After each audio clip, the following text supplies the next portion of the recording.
Inilah iman percaya kami pada pagi hari ini Tuhan. Firman-Mu tidak berubah dari dahulu, sekarang sampai selama-lamanya. Firman-Mu ya dan amin. Apa yang Kau firmankan pasti Kau genapi Tuhan. Firman-Mu lah yang menjadi penolong dalam hidup kami Tuhan. Oleh karena itu Tuhan, kami mau siapkan hati kami untuk mendengar sebagian daripada kebenaran firman. Berbicaralah kepada kami Bapa dalam surga, karena kami sangat-sangat membutuhkan firman-Mu dalam hidup kami.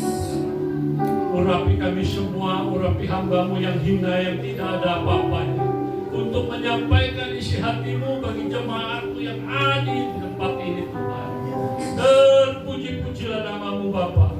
Kami siap untuk mendengar firman-Mu.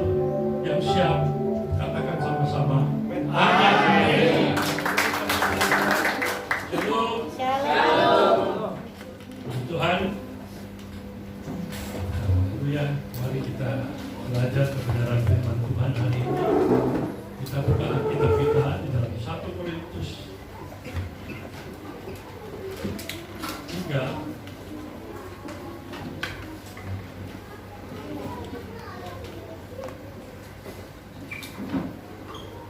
1 Korintus 3 ayat 1 sampai 2.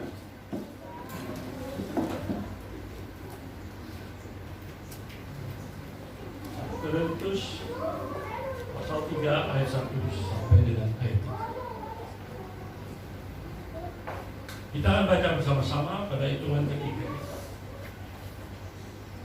1 Korintus 3 ayat 1 sampai dengan 3. Demikian bunyi firman Tuhan dengan perikopnya perselisihan. 1, 2, 3. Dan aku saudara-saudara pada waktu itu tidak dapat berbicara dengan kamu seperti dengan manusia rohani, tetapi hanya dengan manusia duniawi yang belum dewasa dalam Kristus.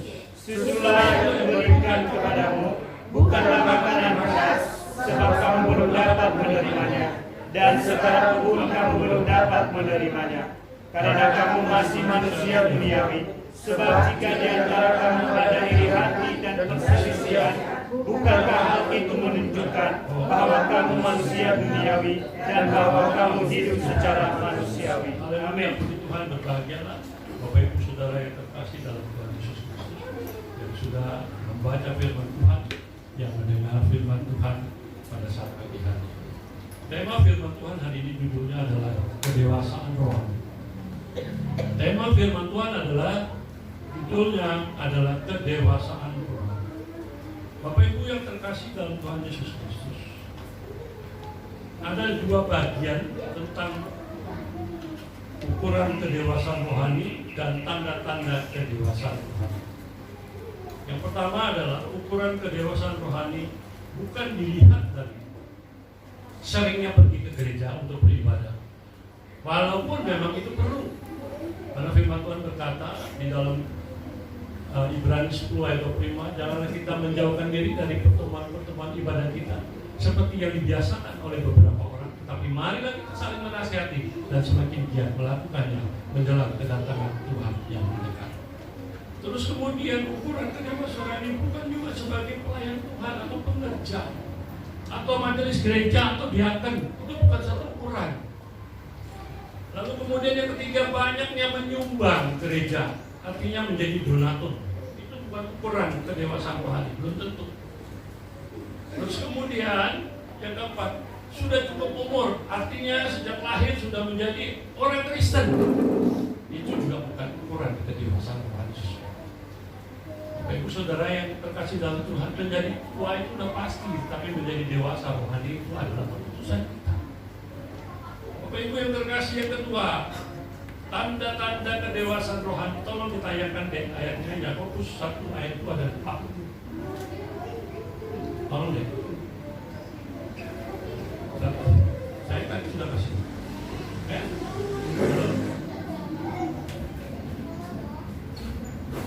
Ya, itu saya akan bacakan buat saudara ya. Yakobus 1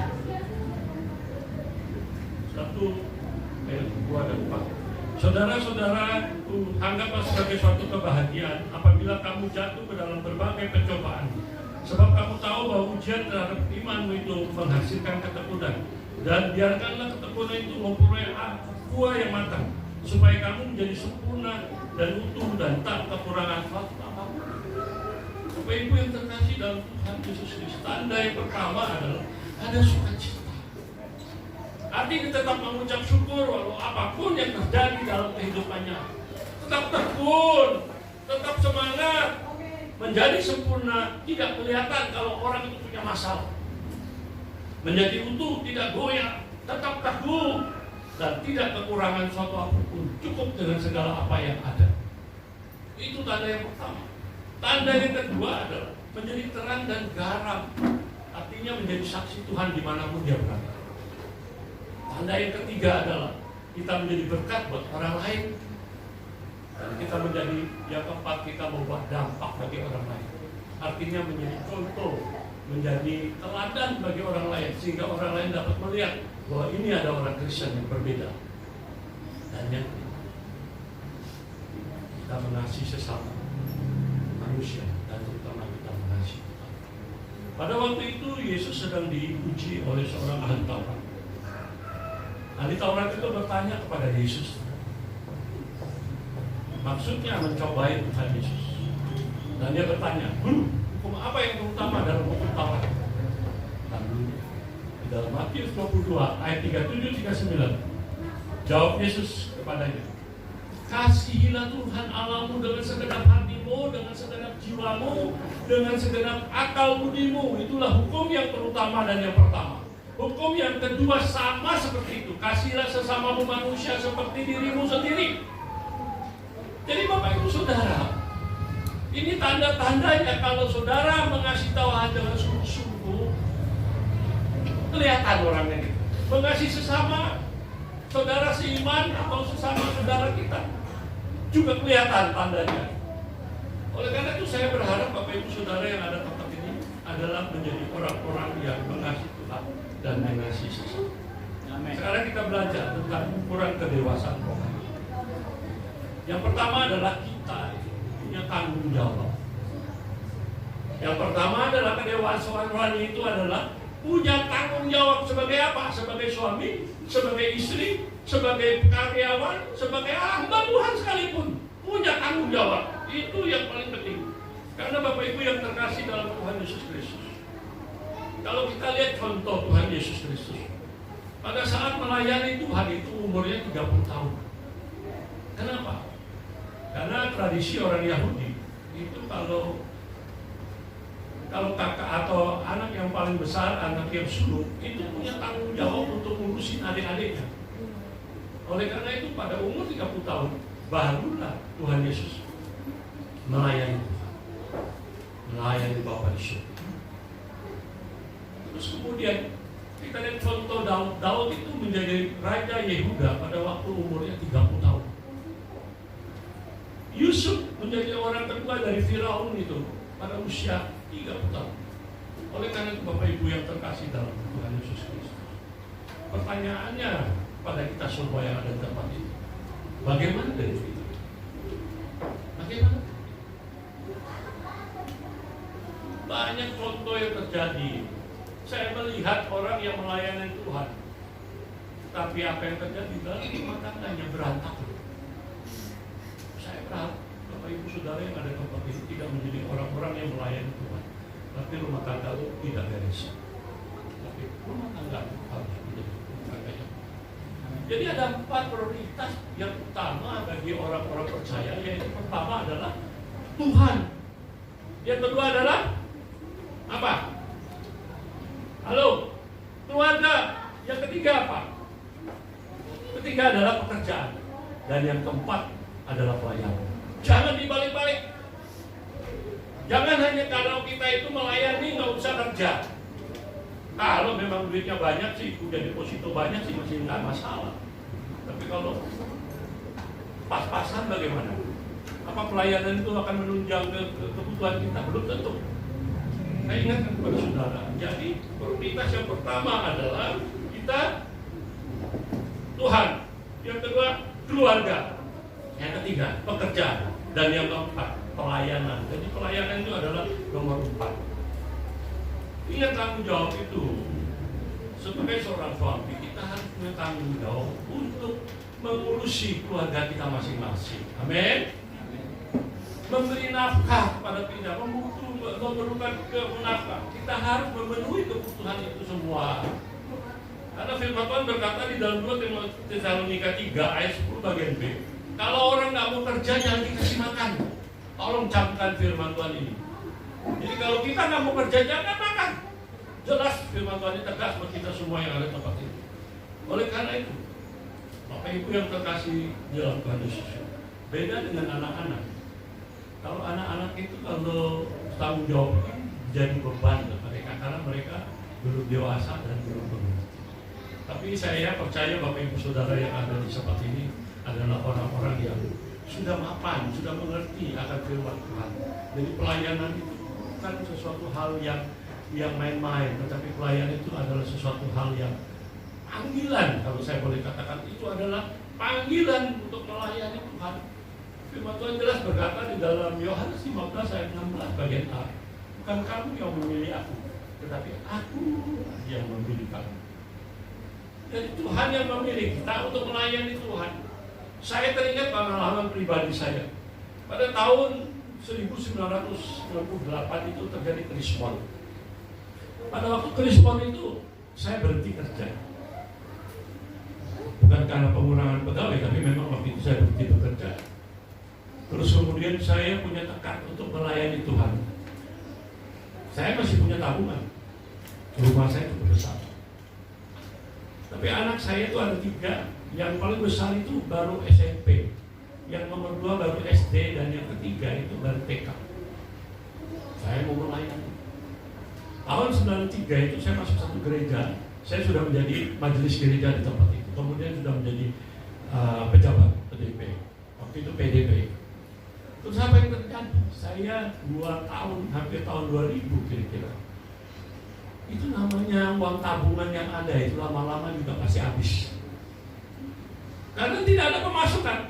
Maaf kata di gereja sebagai pejabat, saya mendapatkan uang setiap bulan untuk transport 300.000. Nggak cukup apa-apa. Kalau dibanding dengan gaji saya waktu saya kerja 15 juta sebulan gaji saya. Sudah bisa bayangkan perbedaannya jauh bumi sama langit. Akhirnya apa yang terjadi, Bapak?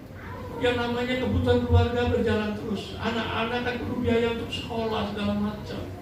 Akhirnya tahun 2000, hampir tahun 2000, saya itu nggak bisa bayar telepon. Telepon rumah saya itu diblokir oleh Telkom. Hanya 150.000 saya nggak bisa bayar.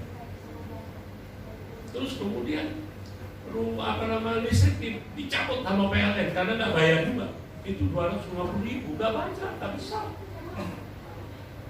Saya menangis di hadapan Tuhan. Saya berkata kepada Tuhan, saya mau melayani Engkau. Kok keadaan saya menjadi seperti ini? Tuhan bilang kepada saya, bukan kamu yang memilih aku, tetapi akulah yang memilih kamu. Saudara bisa bayangkan rasanya hati sedihnya bukan main, dan saya minta ampun sama Tuhan. Saya berdoa malam itu, semalaman saya berdoa sama Tuhan. Tuhan ampuni saya bersalah di hadapan-Mu. Saya berpikir dengan melayani Engkau saya akan bagaimana istilahnya kebutuhan saya terpenuhi. Belum waktunya Tuhan bilang sama saya. Kalau begitu Tuhan, saya mau bekerja lagi. Bagaimana caranya? Tolong Tuhan berikan jalan buat saya supaya saya bisa bekerja. Terus kemudian besok saya ditelepon oleh seorang teman saya. Dan dia berkata kepada saya, Pak Indra, mau kerja nggak? Saya bilang, oh puji Tuhan, saya punya doa dijawab Tuhan. Besok kamu datang ketemu saya ya, ke kantor. Saya datang ke kantor. Pada waktu saya datang ke kantornya itu, dia lihat saya. Dia langsung bilang, Pak Indrawan, aku heran. Nah, ceritanya ada, sebenarnya ceritanya ada. Teman saya ini dulu kantornya sama-sama saya di tempat yang lama, yang waktu itu, ya di Asri Duku. Itu tahun 90-an, di bawah 90, kira-kira. teman saya ini ternyata dia manipulasi uang kantor, korupsi. Dan cuma saya satu-satunya yang mau mengeluarkan dia. Bos kecil dan seluruh kepala cabang ada 23 orang, termasuk saya, 22-nya itu bos kecil. Bahwa orang ini tidak jangan dikeluarkan. Tapi yang suruh keluar itu cuma saya. Keluarkan, saya nggak mau orang ini ada di tempat ini, di tempat perusahaan kita. Karena apa? Menjadi contoh buat kita semua, supaya yang lain-lain, kepala cabang yang lain tidak berbuat hal yang sama. Lalu apa yang terjadi? Bos bilang sama saya, kamu ini orangnya nggak ini ya, apa namanya, nggak berjiwa apa istilahnya berteman baik dengan orangnya. Kamu egois ya katanya. Kan dia berjasa buat kita semua perusahaan. Teman-temanmu yang lain tidak ada yang meminta dia dikeluarkan, kok kamu yang minta dikeluarkan? Saya bilang sama bos saya, loh, dia berjasa apanya? Dia sudah melakukan perbuatan yang merugikan perusahaan dan keuntungan itu, perbuatannya itu sudah dibalas dengan perbuatannya sendiri gitu. Jadi nggak perlu mas-mas keluarin, dia bilang nggak bisa. Lama-lama bos motot-motot marah-marah terus bilang sama saya, kalau gitu Pak Edon ini orang yang enggak benar ini gimana lah, pokoknya lah kira-kira lah, kasar lah ngomongnya. Saya orangnya emosian juga, karena waktu itu memang saya belum bertobat. Dan saya kita tahun 93, 92. Terus kemudian apa yang terjadi? Kalau begitu gini aja Pak, kalau orang ini nggak dikeluarkan, saya yang keluar. Langsung bos bilang, oke, kamu yang keluar. Kamu bayangkan, gaji 15 juta, setahun saya dapat bonus 150 juta, saya tinggalkan. Bayangkan, itu tahun 90-an. Jadi kalau saya dapat bonus 150 juta tiap tahun itu bisa beli mobil 3 zaman itu. Bisa beli 3 sekali. Lalu apa yang terjadi? Kemudian 2 bulan kemudian orang itu dikeluarkan karena memang dia korupsi 2,5 miliar waktu itu. Korupsi. Dikeluarkan. Dan orang yang nelfon itu adalah dia. Nelfon saya. Pada waktu ketemu sama saya, dia bilang saya heran. Wajah Pak Indra itu ada di depan mata saya. Saya pengen cari orang untuk jadi bekerja dalam grupnya Hendro Priyono, BIM ya. Siapa orangnya? Ini wajah Pak Indra terus yang terlihat ada di depan mata saya.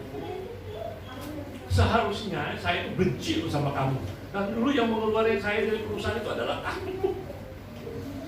Tapi dia bilang akhirnya jawab, tapi memang kamu hebat, katanya dia kan.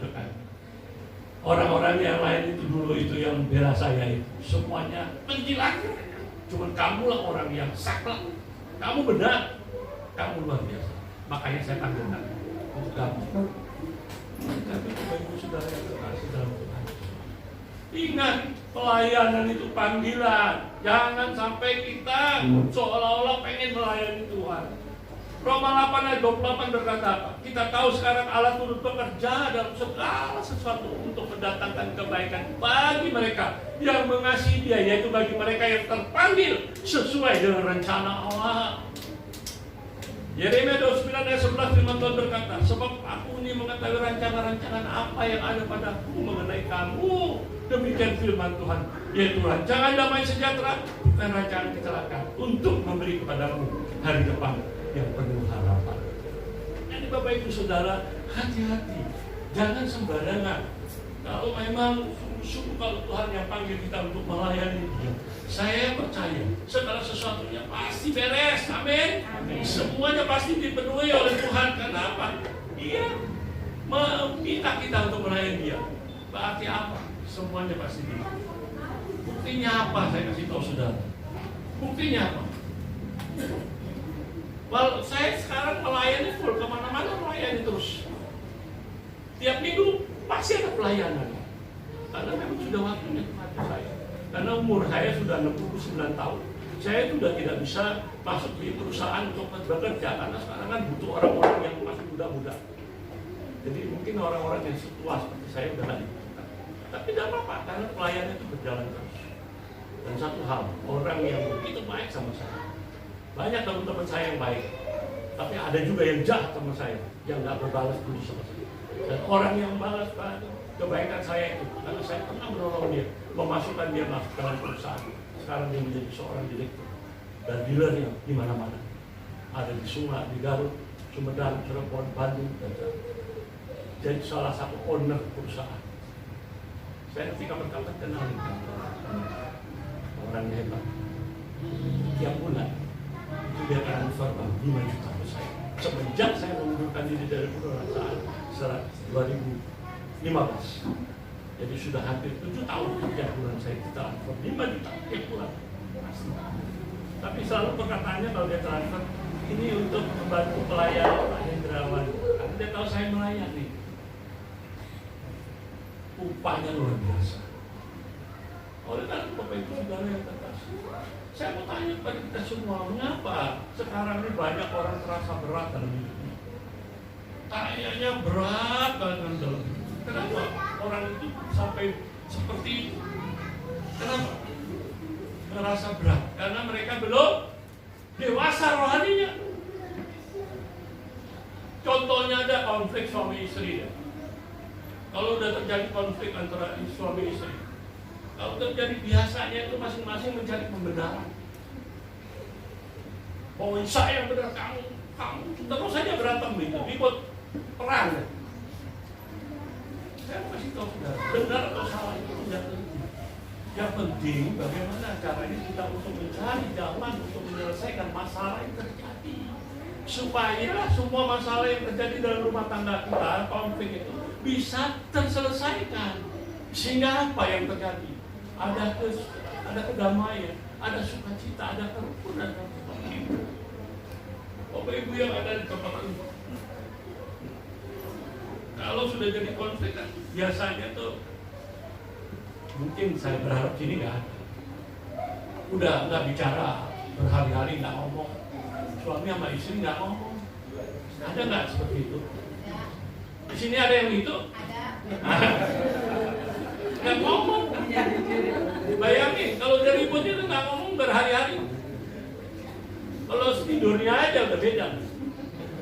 Satu pakai bantal ngadep sana, satu pakai bantal ngadep sini. Nggak mau.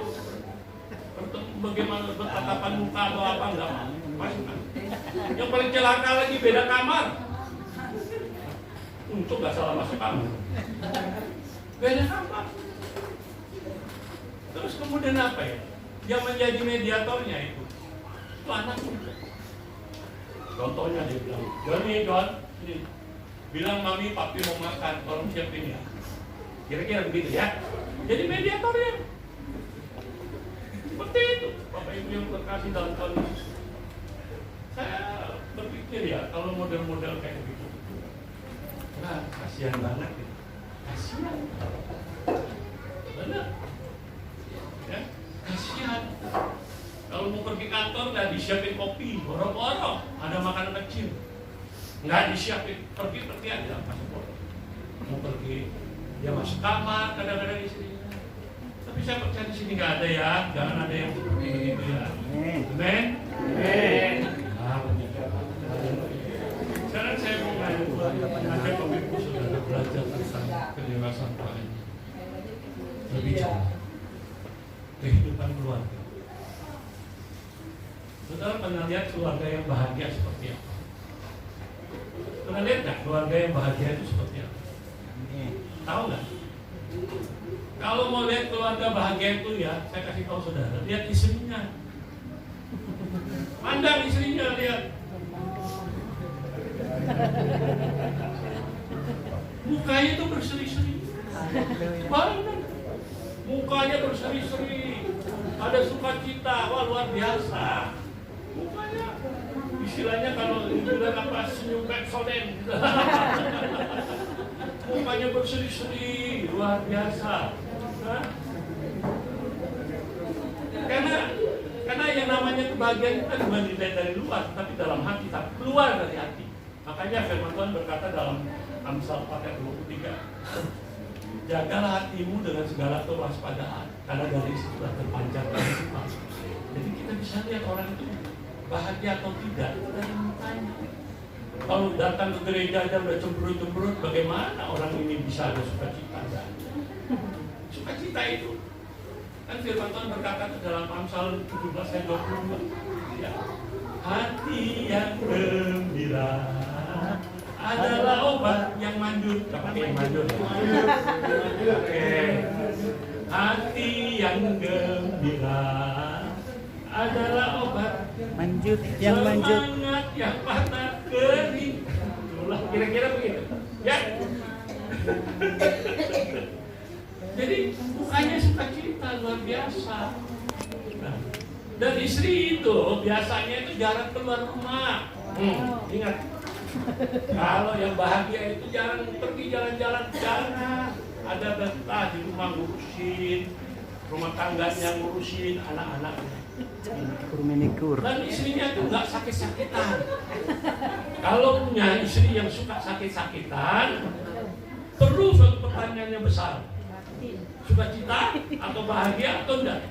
Saya mau katakan itu enggak bahagia. Entah sakit pinggang, entah sakit apa.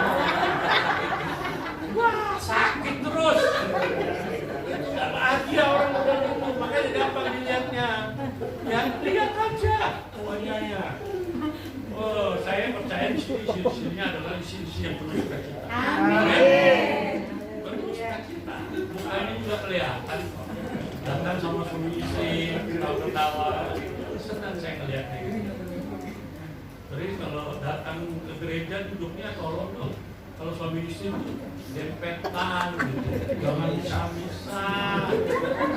Karena saya lihat di sini masih ada yang bisa. Duduk dempetan, waduh, kenapa sih jauh-jauhan gitu? Di gereja jauh-jauhan apalagi di rumah. Bisa jauh lebih jauh lagi. Itu yang namanya keluarga yang bahagia itu ada sukacita. Amin. Ada ceria mukanya tuh, wah luar biasa. Shalom man. Nah, sekarang kalau keluarga yang tidak bahagia seperti apa? Keluarga yang tidak bahagia seperti apa? Saya bertanya, ini memang suatu hal yang luar biasa ya. Yang tidak bahagia itu pertama ada suami istri naik mobil lagi beli bensin. Ya, tolong ibu-ibu jangan marah sama saya kalau tadi saya ngomong tadi ya. Kalau ada salah perkataan saya, tetap sukacita ya Bu. Amin. Tetap sukacita ya. Ini suami istri ini pergi. Terus kemudian pergilah ke pom bensin beli bensin. Suaminya bilang sama istri, Mami, kamu kan dulu pacaran sama tukang bensin model dia tadi. Kalau kamu untung kamu kawin sama saya, nikah sama saya. Kalau enggak kamu masih sama tukang bensin. Terus istrinya nggak mau kalah. Papi tahu nggak? Kalau papi bisa seperti ini karena nikah dengan saya. Itu yang keluarga nggak bahagia itu begitu saling menyalahkan. Saudara pernah dengar namanya pria sejati? Pernah dengar kan? Pria sejati. Pernah dengar ya? Masihlah BGP-nya partai yang favorit. Dari dulu di elit sekali banyak orang-orang yang ikut pria sejati. Siapa yang pernah ikut pria sejati? Wah, wih, haleluya. Itu benar kan ada 4 orang pria sejati. Apa sih pria sejati Pak? Ini ada cerita nih ya, ada Bapak A dan Bapak B. A itu orangnya sangat-sangat bahagia dalam rumah tangga. Tapi B ini, Bapak B ini nggak bahagia. Terus si Bapak B nanya ke Bapak A, rahasianya apa sih supaya kita bahagia? Terus Bapak A bilang, ayo ikut saya, nanti hari Sabtu yang akan datang ada camp pria sejati di puncak. Kamu ikut sama saya ya, pagi-pagi Sabtu kita berangkat.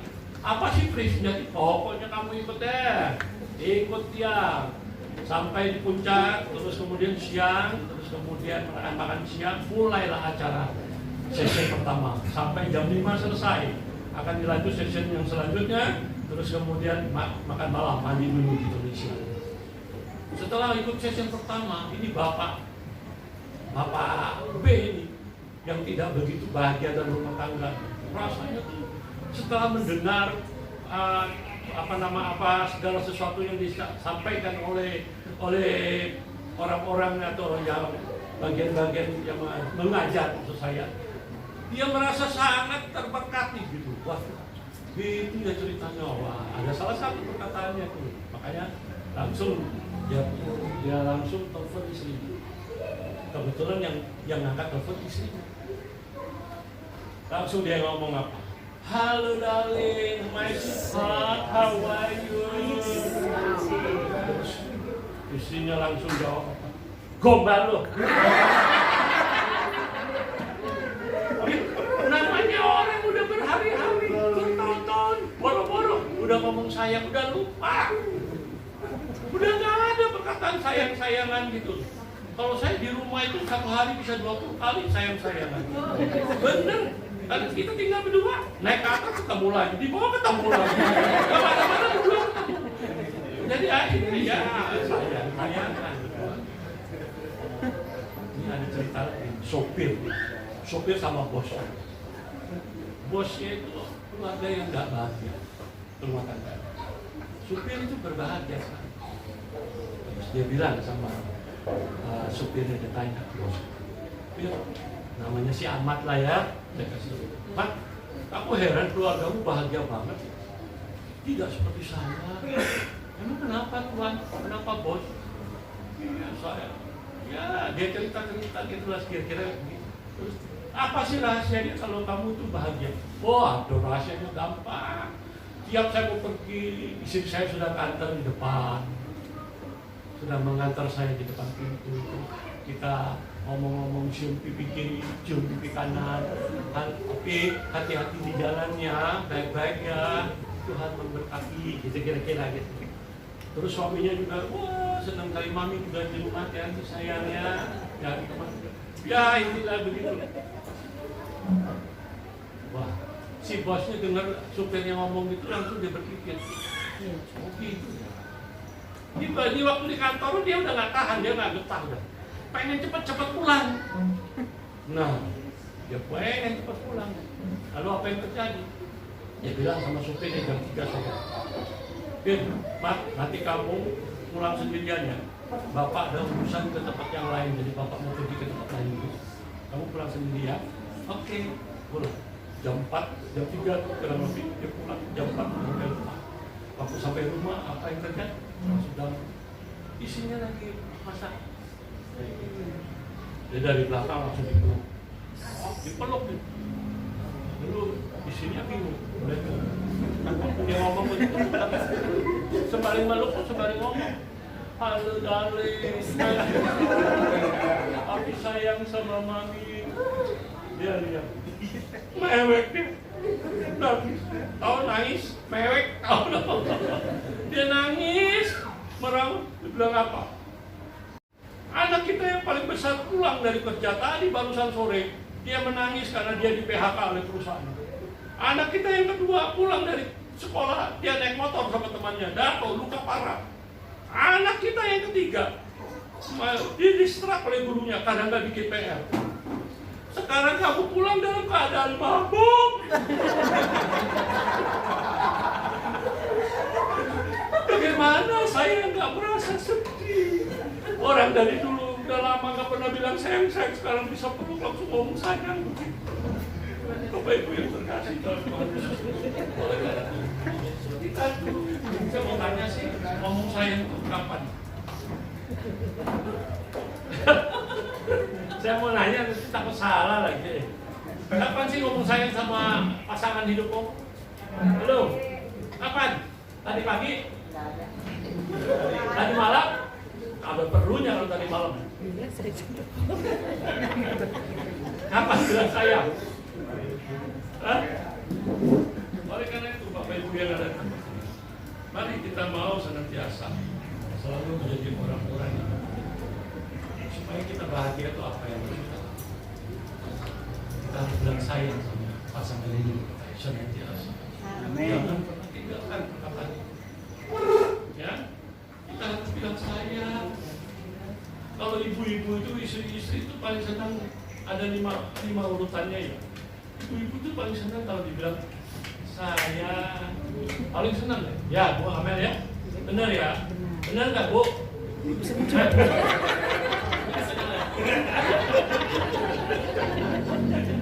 Sayang gitu.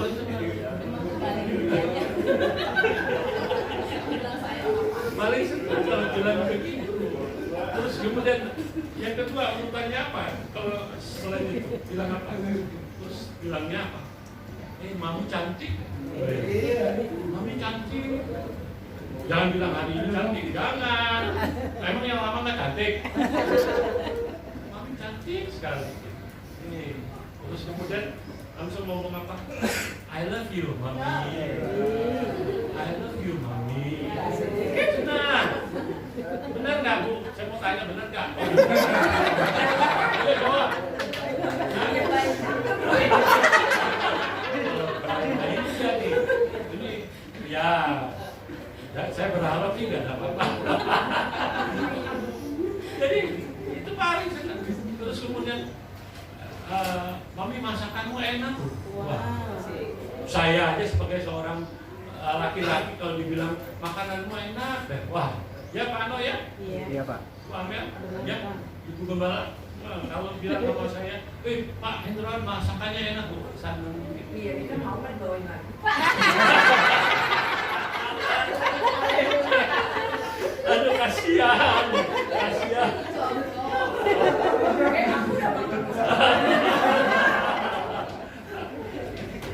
Dan yang paling terakhir itu kalau istri-istri itu paling senang.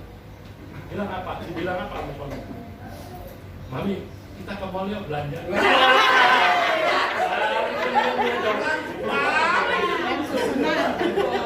Paling suka. Gak pernah suami istri yang ngajak suami. Tapi saya percaya. Pernah. Masalahnya sekarang. Mulai dari sini Pak. Sekarang saya mau bertanya pada Bapak Ibu Saudara yang terkasih. Kenapa sih suami itu selingkuh? Kenapa sih? Ada Ya Pak, kita ada suami Pak. kalau yang selingkuh itu bukan suami sama suami aja. Sekarang zaman sekarang istri-istri juga ada yang selingkuh. Tapi lebih dominan itu lebih banyak itu suami-suami selingkuh. Saya mau tanya, kenapa suami itu selingkuh? Karena istrinya cerewet. Istrinya bawel. Tahu nggak bawel? Cerewet kayak bebek, kayak anjing kecil. Nggak ada. Yang namanya suami-suami ketemu model perempuan itu nggak betah, nggak tahan. Pulang dari ini tetap bekerja. Pulang dari kerja udah capek, udah macet sampai rumah. Di depan pintu pagar udah disambut sama anjing beneran. Kakaknya goyang-goyang. Terus buka pintu masuk ke rumah, lampu buka langsung di depan langsung apa lagi? Kenapa sih pulang? Malam ini sudah jam berapa pulang? Kemana aja? Cerewet, nggak betah.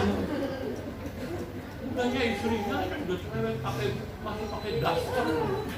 Dari daster dari kemarin-kemarin masih pakai daster. Udah itu pakai daster kan. Bau bajunya itu dasternya itu bau amis. Ya namanya ngencium itu kan terasa dekat itu. Amis mungkin nasi gorengan kan. Lalu waktu lagi ngomong-ngomong, di sini ada merah-merah, ada cabai merah, tempel. Mungkin lagi habis makan asinan kali, saya nggak tahu deh. Mana betah? Nggak betah suami-suami ketemu sama yang model-model gitu. Orang masuk kantor aja ketemu dengan karyawan-karyawan, terutama perempuan cantik-cantik, terus wangi. Wah, bener, pinter ya. Wangi gitu loh, sampai disambut sama karyawan perempuan di sana bilang, selamat pagi Pak. Rasanya ada Pak. Apa kabar Pak? Waktu siang itu tanya, udah waktu jam makan, Pak, ini udah jam makan kok belum pergi makan? Pulang di kantor langsung jalan keluarin mereka. Langsung dia bilang, papa mau pulang ya, hati-hati di jalan ya sampai ketemu lagi besok pak.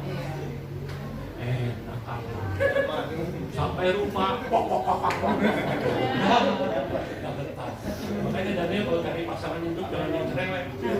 Kalau ketemu pasangannya, contoh kalau ada orang perempuan yang mau jadi pasanganmu, tanya sama saya dulu, lihat dulu, keker dulu. Ini orang cerewet atau enggak? Ini orang bawel atau enggak? Orang baik atau enggak? Kasih tahu. Jangan takut. Suka memperhatikan orang. Oleh karena itu jangan sampai terjadi dalam rumah tangga kita. Tapi bagaimanapun juga sebagai seorang suami harus keberhasilan kita itu adalah karena doa istri-istri kita. Amin. Amin. Oleh karena itu dalam kehidupan kita. Nah, kalau orang yang menikah itu pada waktu melangsungkan pernikahan pastikan hatinya berbunga-bunga, cintanya luar biasa. Betul kan? Mencintai pasangan hidup kita pada waktu menikah itu biasa. Tapi kalau sudah menikah berapa tahun, 10 tahun, 20 tahun, 30 tahun atau selanjutnya masih tetap mencintai pasangan hidup kita, itu baru luar biasa. Katakan amin. Saya sudah menikah 38 tahun. Sampai hari ini, sampailah tambah lama, tambah lengket, seperti perangkok. Tiap hari ngomong sayang. Oleh karena jaga penampilan kita, siapapun kita ya, jaga penampilan, terutama ibu. Hati-hati, karena suami-suami itu matanya mata-mata bukan mata keranjang, tapi mata bosan. Jadi gampang tergoda dan keadaan. Apalagi kita ini cerewet, bawel, pasti jatuh dalam dosa. Oleh karena itu jaga penampilan. Ibu-ibu nggak perlu. Kalau yang tadi pakai daster gitu-gitu itu memang lagi ribut aja. Nggak perlu tiap hari kalau mau ketemu suami. Nggak perlu. Yang penting bersih gitu loh. Pakaiannya jangan pakai yang udah bau-bau, jangan. Supaya betah. Suaminya kan di kantor kerja, tapi ngadepin orang-orang yang semuanya serba bau. Orang kerja kantor nggak ada yang bau kan? Yang bau siapa? Kecuali orang-orang kerja dan gitu, tukang apa gitu. Tapi saya berharap bahwa kita menjadi seorang suami yang sungguh-sungguh mengasihi. Amin. Yang kedua, nah, masih ada waktu ya, Pak Ano ya. Amin. Yang kedua, mempunyai respon yang benar. Mempunyai respon yang benar. Orang yang punya tanggung jawab, bagaimana ukuran dewasa Pak Andi itu mempunyai respon yang benar. Respon yang benar itu seperti ini contohnya. Pada waktu kita mendengar firman Tuhan, Markus 4 ayat 20, firman Tuhan disampaikan, kita sambut firman Tuhan itu. Ya.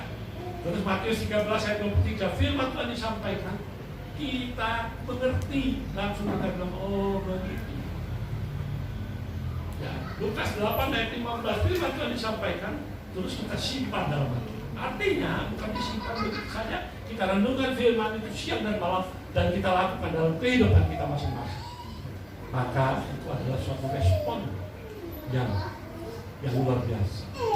Oleh karena itu kalau firman Tuhan itu menegur kita keras, jangan suka ngambek, amin. Jangan ngambek. Kalau pendeta ngomong ngambek itu mah bisa biasa, tapi kalau firman Tuhan yang sampaikan jangan ngambek. Makanya firman Tuhan berkata di dalam Mazmur 94 ayat 12, berbahagialah orang yang kau hajar ya Tuhan, yang kau hajari dari Tauratmu. Bayi 3 ayat 19, barang siapa ku kasih yang tegur dan ku hajar, sebab itu relakan hatimu dan bertobatlah. Jadi jangan sampai kita ngambak kalau ditegur oleh firman Tuhan. Mau? Halo? Amin. Terima dengan hati yang penuh sukacita. Percaya Tuhan itu sangat baik, sangat mengasihi kita. Dia tidak mau kita tenggelam dari masalah kita, persoalan kita. Oleh karena itu Bapak Ibu yang terkasih dalam Tuhan Yesus. Kalau saudara Bapak perhatikan, kenapa banyak orang-orang yang kecewa kepada seseorang, mungkin kepada hamba? Karena respon kita nggak benar. Suka ngambek gitu, kalau dia ngomongin suka ngambek. Saya mau ingatkan bahwa tidak ada seorang pun yang dapat menyakiti hati kita. Tidak ada seorang pun. Oleh karena itu kita mari kita mau senantiasa yakin dan percaya bahwa kebahagiaan itu datangnya dari Tuhan Yesus Kristus. Arti kebahagiaan itu adalah bukan kita mendapatkan apa yang kita inginkan, tapi kebahagiaan itu kita dapat menikmati apa yang kita miliki. Itu namanya orang bahagia. Oleh karena itu Bapak Ibu yang ada di tempat ini, mengapa Tuhan Yesus ingin kita menjadi orang-orang yang dewasa rohani? Kenapa? Yang pertama, supaya apa? Supaya kita berakar, bertumbuh, dan berbuah. Itu yang penting. Yang kedua, kita tahu dalam kehidupan ini banyak tantangan persoalan. Makanya firman Tuhan berkata dalam 2 Timotius 3 ayat 1, ketahui bahwa hari-hari terakhir akan datang masa yang sukar. Masa yang sukar itu bukan bicara tentang materi, tetapi bicara tentang kehidupan rohani kita masing-masing. Tolong introspeksi diri kita masing-masing, kehidupan rohani kita seperti apa? Apakah kita sudah menjadi orang yang dewasa rohani? Kalau kita menjadi orang yang dewasa rohani, maka kita akan mendapat bagian dalam kerajaan Bapa di surga. Amin. Dan yang ketiga, kedatangan Tuhan Yesus itu sudah sangat dekat. Sudah dekat sekali. Tuhan sudah mau datang. Tanda-tandanya sudah jelas. Kalau hidup rohani saudara nggak menjadi seorang kehidupan dewasa rohani, maka saya yakin dan percaya saudara tidak akan terangkat bersama-sama dengan salib. Oleh karena itu perbaiki diri. Dan semua sekarang kita mau mencari atau mengetahui apa maunya Tuhan dalam hidup kita, bukan apa maunya kita. Kalau saudara yakin dan percaya maunya Tuhan itu yang kita cari, kita tahu semuanya itu, maka saya yakin dan percaya saudara akan menjadi orang-orang yang dewasa rohani. Mau menjadi orang yang dewasa rohani? Amin. Amin. Amin. Lakukan firman dalam hidup, dan saya percaya saudara akan menjadi orang yang dewasa. Amin.